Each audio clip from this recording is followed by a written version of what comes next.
අද මම කතා කරන්න හදන්නේ ඔබ කාටත් ඉතාම වැදගත් වෙන මාතෘකාවක්. අපි මෙහෙම පටන් ගමු.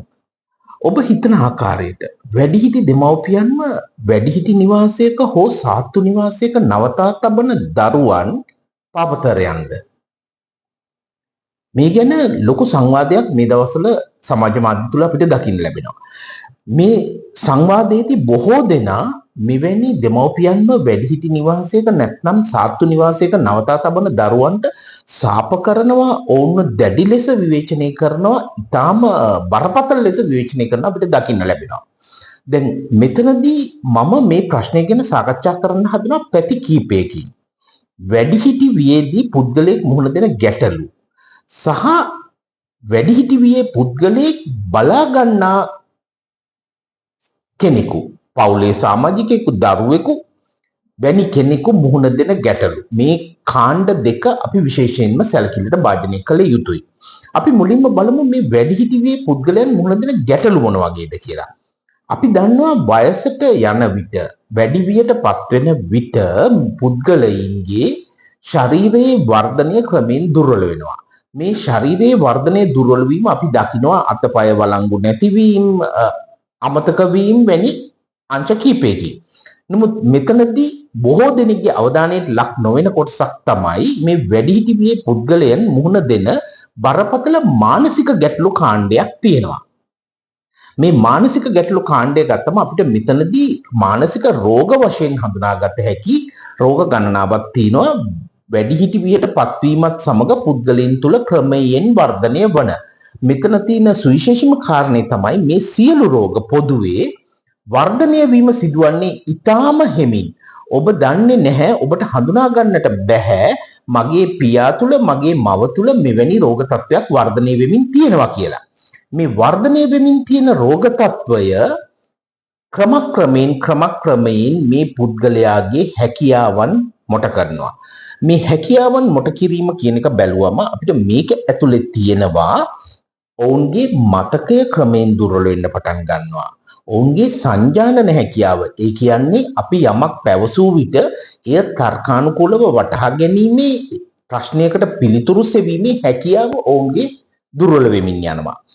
ඒකම ඒ මානසික බුද්ධිය පැත්තෙන්, අනිත් පැත්තෙන් ඔවුන්ගේ මොළය විසින් ශරීරය කරා යොමු කරන පාලනය ක්‍රමයෙන් ගිලිහෙන්න පටන් ගන්නවා. මේක අපි මූලික වශයෙන් මේ බොහෝ දෙනා දන්නවා ඩිමෙන්ෂියා කියන රෝග තත්ත්වය. නමුත් ඩිමෙන්ෂියා විතරක් නෙමෙයි, මේක තුල මේ ආසන්න රෝග තත්ත්ව ගණනාවක් තියෙනවා. දැන් මේ ඩිමෙන්ෂියා කියන එක ගත්තත් රෝගය හැදීමට හේතු වෙන ආකාරය මත පදනම් වූ ඩිමෙන්ෂියා වර්ග කීපයක් තියෙනවා. ඒකම අපි දන්නවා පාකින්සන්ස් කියලා රෝග තත්ත්වයක් තියෙනවා. මේ රෝග තත්ත්ව බොහෝ විට මේවැ රෝග ලක්ෂණ එක මත එක තමයි මේ වැඩිහිටි වියේ පුද්ගලයන් තුර මතුවෙන්න පටන් ගන්නෙ. ඉතින් ඇත්තටම මේක මේ නියත වශයෙන්ම මොහු තුල තියෙන රෝග තත්ත්වය කුමක්ද කියලා හඳුනගන්න එක ඊටාම දක්ෂ රෝග විනිශ්චයකරුවෙක් විසින් කළ යුතු දෙයක්. නමුත් gedara ඉන්න ඔබට මේක හඳුනගන්න හැකියාවක් නැහැ.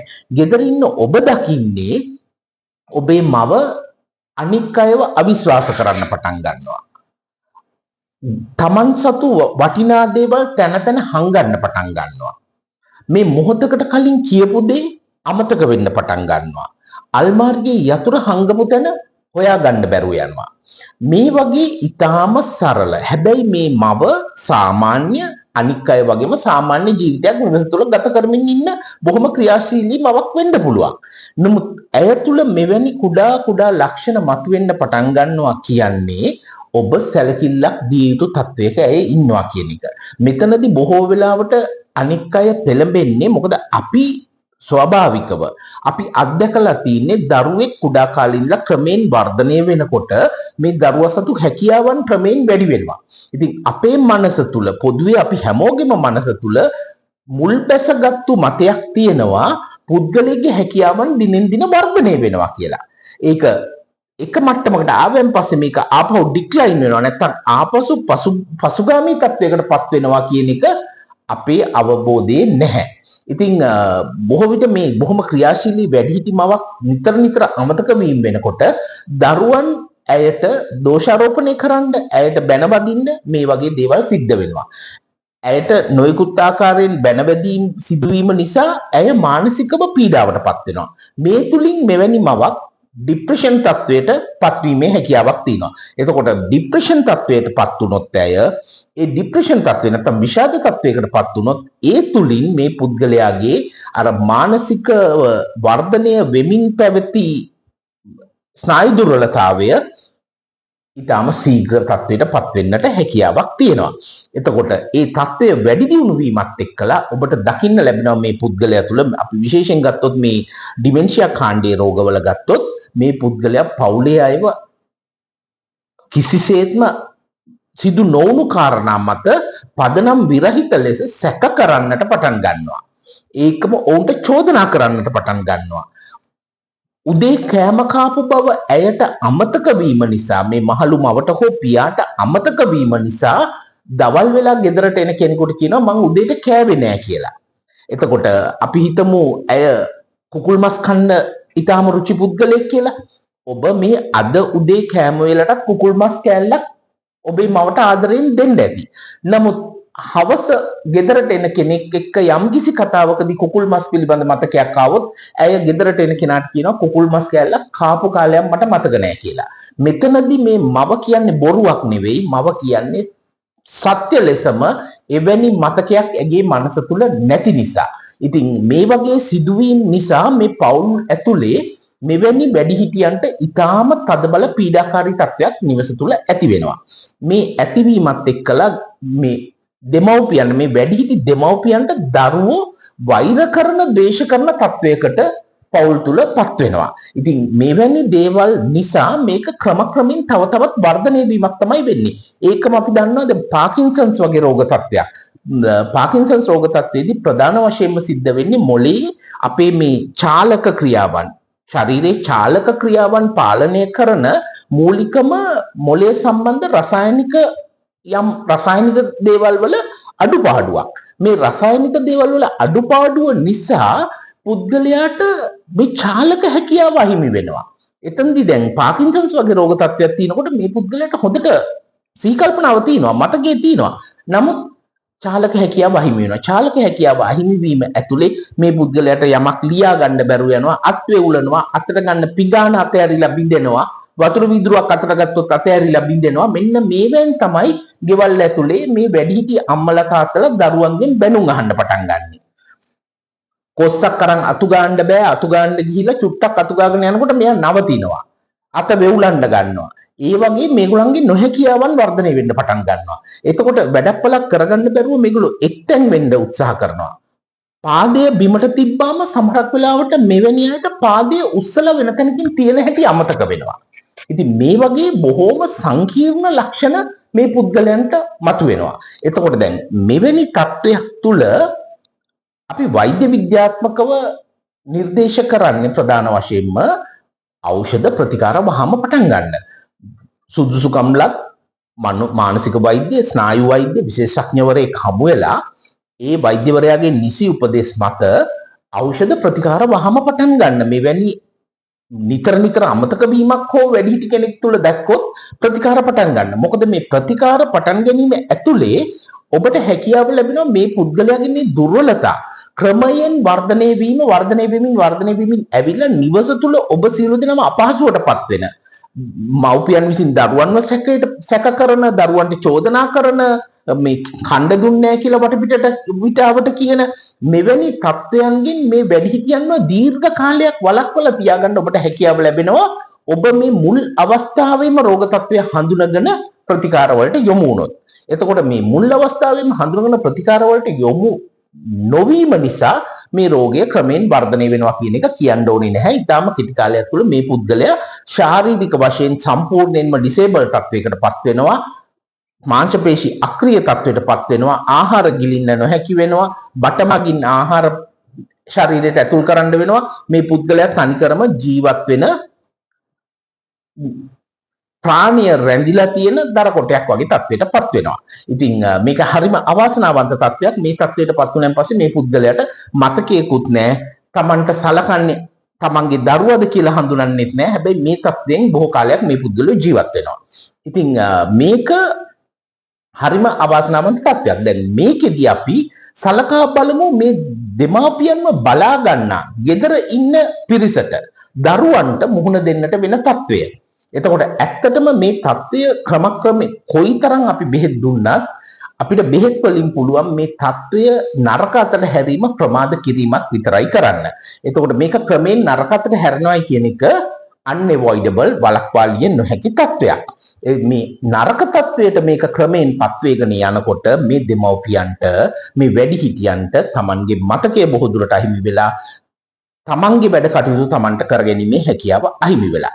ඒ වගේම ඔවුන්ට කේන්ති යනවා, ඔවුන් චෝදනා කරනවා, ඔවුන්ගේ මතකය අහිමි වෙලා මෙතන ගැටලු ගොඩක් තියෙනවා. එතකොට මේ පුද්ගලයාව බලා ගන්න ගෙදර ඉන්න කෙනාට වැඩ කරන්න වෙන්නේ තමන් කෑවද බිව්වද මතක නැති, හැමදාම යන වැසිකිළිය කොතනද තියෙන්නේ කියලා මතක නැති, ඇඳින් නැගිට්ටාම වැසිකිළිය තියෙන තැන මතක නැති, තමන්ගේ වැඩ කටයුතු තමන්ට කරගන්න බැරි, බොහෝ විට අල්ලගෙන ගිහිලා නැත්නම් උස්සගෙන ගිහිලා වැසිකිළියේ වාඩි කරවිය යුතු, තව කෙනෙක් විසින් ඇඟ සෝදා පිරිසිදු කර ඇඳුම් ඇඳවිය යුතු මට්ටමේ ඉන්න පුද්ගලයෙක්. මේක ඊටාම පීඩාකාරී දෙයක්. ඕනෑම කෙනෙකුට පීඩාකාරී දෙයක්. මේ පිළිබඳව අනිවාර්යෙන්ම ගෙදරක ඉන්න දූ දරුවන්ට නිසි පුහුණුවක් නැහැ. ඒක කිව යුතු දෙයක් නෙමෙයි. ඒක ඕනෙම කෙනෙක් දන්නවා. අපි හැමෝම හැම විෂයකම ප්‍රවීණයෝ නෙමෙයි. එතකොට මෙවැනි පුද්ගලයෙක්ගේ සාතු සේවකයෙක් වෙන්න, සාතු සේවිකාවක් වෙන්න පුද්ගලයෙකුට යම්කිසි පුහුණුවක් අවශ්‍යයි.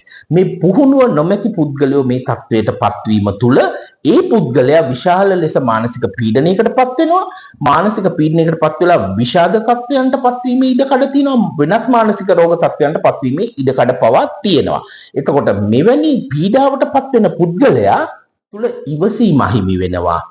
ස්වයං පාලනය අහිමි වෙනවා. මේ පුද්ගලයා මේ වැඩිහිටි මවට හෝ පියාට අඩන්තේට්ටම් කරන මට්ටමට පත් වෙනවා.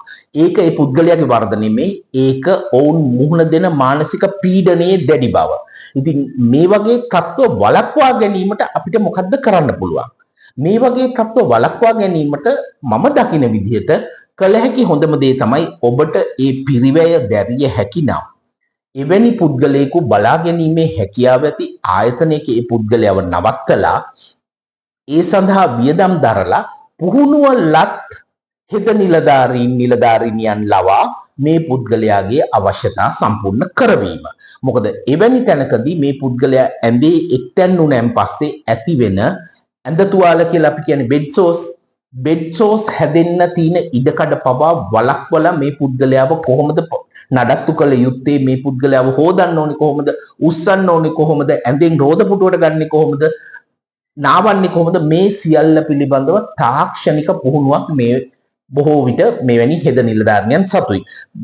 එතකොට එවැනි අයට මේ පුද්ගලයාට අවම වේදනාවක් ඇති වෙන ලෙස සියලු සාතු සප්පායම් කිරීමටත් නිසි විදියට බෙහෙත් ලබා දීමත් මේ දේවල් කරන්න පුළුවන්. ඉතින් ඔබට ආර්ථික වශයෙන් දරාගත හැකි නම් යම්කිසි දරුවෙක් දෙමව්පියන්ව මෙවැනි තැනක සාතු නිවාසයක නතර කිරීම වැඩිහිටි දෙමව්පියන්ව මම නම් දකින්නේ කිසිසේත්ම වැරදි ක්‍රියාවක් හැටියට. ඒක තමයි ඒ දෙමව්පියන්ට කළ හැකි හොඳම යුතුයකම සහ මේ දරුවන්ට Taman නිරෝගීව ජීවත් වීම සඳහා කළ හැකි හොඳම දේ. ඒ දෙමව්පියන්ගේ අඩුපාඩු සොයා බැලීම, දුර ඉඳගෙන නිතර ගිහින් දෙමව්පියන්ව සැප දුක් බැලීම, ඒ දේවල් කළ යුතුයි. ඔව්. දෙමව්පියන්ට ආදරය දක්වන දරුවෝ නම් ඒ දේවල් කළ යුතුයි. ඒ ආයතනවල ක්‍රියාවලිය කෙලෙසද, ඒ ආයතන මේ දරුවන්ට සලකන්නේ කොහොමද, මේ දේවල් ගැන සොයා බැලිය යුතුයි. මේ සොයා බැලීම කරමින් දෙමව්පියන්ව එවැනි ප්‍රොෆෙෂනල්ස් වෘත්තීයමය හෙද සේවයක් යටතේ මේ දෙමව්පියන්ට සහන සැලසීම තමයි ඊටාම නිවැරදි සහ පිළිගත හැකි ක්‍රමවේදය. ඉතින් මතු පිටින් බලලා සාම්ප්‍රදායික චින්තනයක් තුළ රැඳිලා මෙවැනි තැනකට දෙමව්පියන් යොමු කරන දරුවන්ට සාප කරන එක ඔබ මේ ප්‍රශ්නයට මුහුණ දී නැති නිසා ඔබ දක්වන ලාමක ආකල්පයක් ලෙස තමයි මට දකින්න වෙන්නේ. ඉතින් මේකට ගොඩක් දෙනෙක් විවේචන කරයි මාව. ඒකට කමක් නැහැ. මොකද මම මේ කියා දෙන්නේ සමාජයේ පොදුවේ ඔබ කාටත් යහපත් කාරණයයි. ඉතින් අපි නැවතත් හිතලා බලමු මේ සියලු දේ සලකා බැලීමෙන් පසු ඔබ තවමත් හිතනවද දෙමාපියන්ව වැඩිහිටි නිවාසයක නැත්නම් සාත්තු නිවාසයක නවතා තබන දරුවන් පාපතරයන් කියා? ඔබේ පිළිතුර කමෙන්ට් එකක් ලෙස දක්වන්න. මට බැන්නත් කමක් නැහැ. එහෙමනම් බොහොම ස්තුතියි.